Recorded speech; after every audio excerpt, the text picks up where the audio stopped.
Well, Merry Christmas, everybody. I had this come in today, the EOS R6.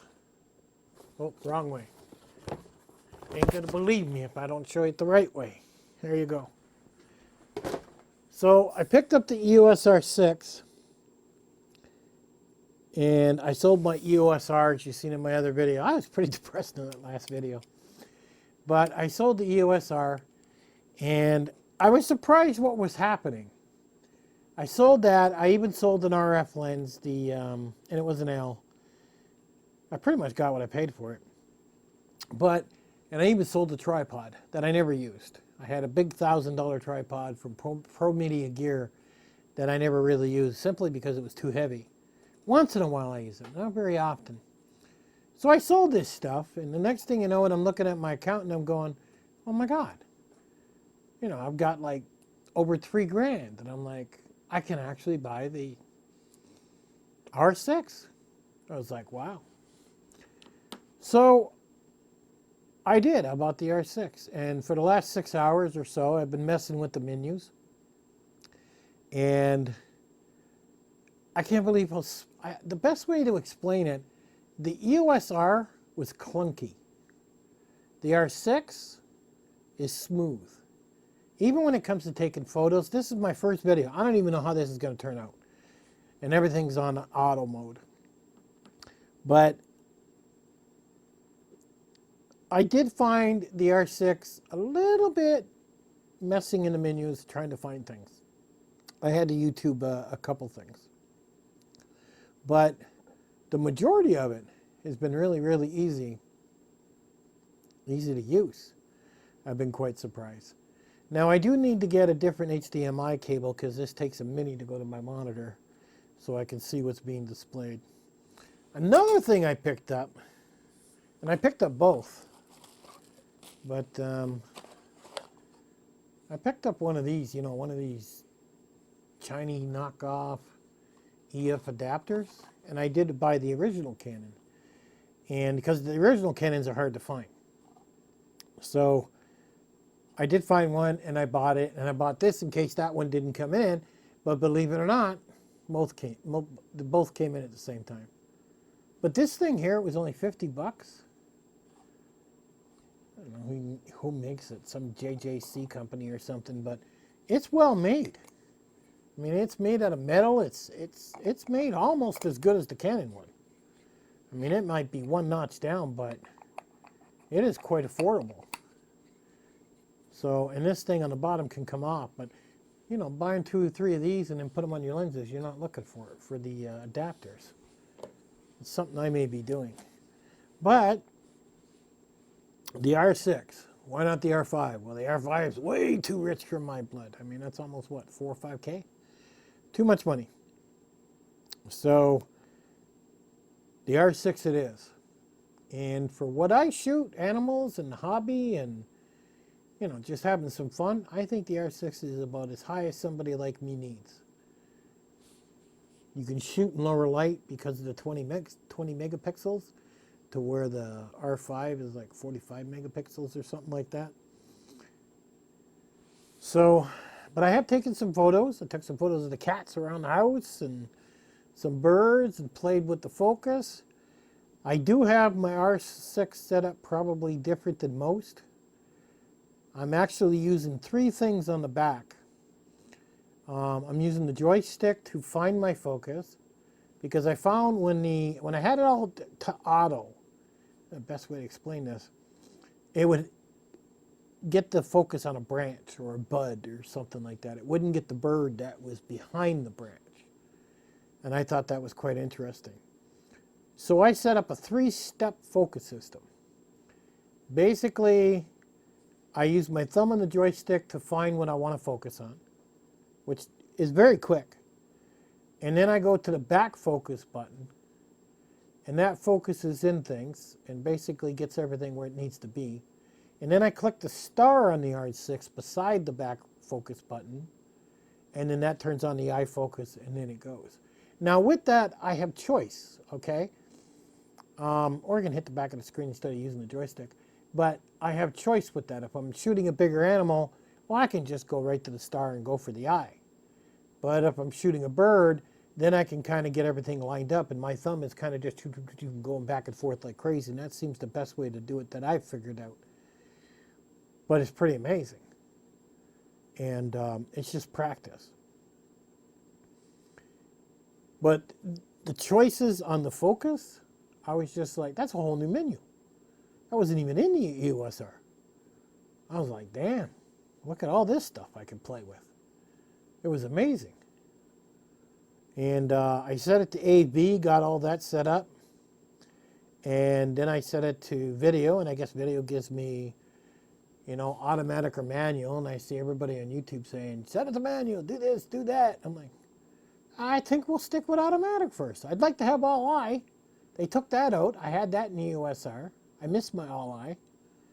I did have more video settings in the EOS R than I do with the R6. But I can get by. It's not a big deal.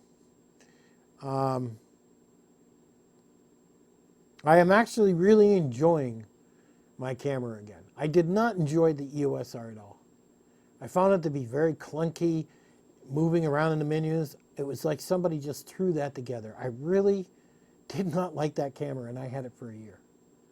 You know, I had my ADD all set up, and you know, that's with the task cam and the wireless remote and everything on a cage.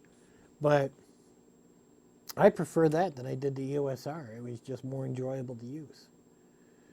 But I think I'm really going to enjoy the R6 because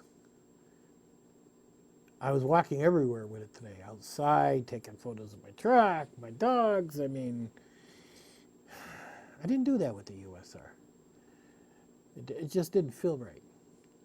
Now, one thing I did was I originally had a Really Right Stuff plate that went on the EOS R, which I did not sell or put on the camera. I took that off. It would not go on the R6. There was 2 tiny little nubs on it. So I sanded those off on my sander, and then it went on no problem. Tightened it down pretty good. It's not moving or anything. Put my handle on. Everything's good. I do need to get some more batteries for it because it only has one. And they're not cheap. They're like 70 bucks a piece. But I think I only need like probably 4 or 5. I don't think I need that many. And I'm still debating whether I need to get the hand grip underneath. Because I never used it with the EOS R either. I do have a hand grip for the ADD, but I've never used it. It just adds more weight. Some people says it's more to hang on to. I don't know. I'm still debating that. I really am still debating that. So, but I'm very happy with this purchase. I was really like, do I go with a different brand? Because in my other video, I was like, oh man, I like my Canons. I like that focus. But I almost went with another brand. I almost did. But I actually went into a store and I said, I'm going to try some of these. And I tried it and the focus wasn't there and different things just wasn't there. It just, I don't know what everybody's bragging about on YouTube, but it just wasn't getting me. And even the photos I took, I mean, especially with the R6 here, there ain't too many programs that you can take the photos raw and then edit them. I have a program that does that. I had to upgrade it. It cost me like, I don't know, 40 bucks to upgrade it. And then it would take the R6 raw photos, no problem for me to edit. So that was kind of nice. Now we're going to see how this video looks. I'm hoping it looks pretty good when I throw it in Power Director and see how that goes. I haven't done this in log or anything like this. This is straight out of camera. We'll get to the log a little bit later. But I am very, very, very impressed with this R6. They really did a good job on this. This is one camera I'm probably going to have for probably a good 5 years. And if I'm not dead by then, who knows what'll be out by then. But it really is making it easier and easier to take photos. You might as well say it's not a camera anymore. It's a computer inside this thing. It's unbelievable. Boots up fast, shuts down. Every dual cards. You can tell it what to do. This video is going to card 1, which I have a higher speed card there. Where on my second slot, that's where my photos go. I don't have a faster slot card there. So that's kind of nice. And you have to think, the more higher you go in camera, like you go to the R5, Well, you're talking, you got to get one of those really fast memory cards. You're into $200, $300, $400, who knows, you know, before you know it. So, but this is nice. The photos I took turned out really nice. They were great. I even tried taking photos almost in the dark where there was one little light going. And they were a little grainy. Well, my Canon 80D or the EOS R wouldn't have done it. So far, I have been buried in this camera for well over 6 or 7 hours or whatever, playing with menus and testing things. And man, I'm excited. And I really, really like this camera. I'm definitely going to have to buy a couple RF lenses. I keep debating which ones to buy. I don't know which ones to buy yet. You know, I keep veering there. I looked at the 100 to 500 and I went, well, why do I need that? I have a 100 to 400 with the 2X and the 1.6 or 1.4 or whatever of the EF lens. And I'm like, I might buy a cheap one. I might buy one of those cheap RF lenses, the 35 millimeter or whatever for $500 or whatever. I might buy a couple of those cheap ones and try them for a little while and see how they do. But I am going to try my 100 by 400 too with the teleconverters and see if the autofocus works on this thing, and even stack them up, you know, run 2 of the stacks and see what happens. I had a lot of questions about that when I put that on my EOS R, but I'll stack them up. It's cold right now. Here we go again, right? But I'm definitely going to try and go out tomorrow because, cold or not, I want to try this thing out and see what goes on with it. At any rate, I'll probably be out taking photos on Christmas Day. You guys have yourself a Merry Christmas and have yourself a good one. And I just love this R6. Catch you guys later.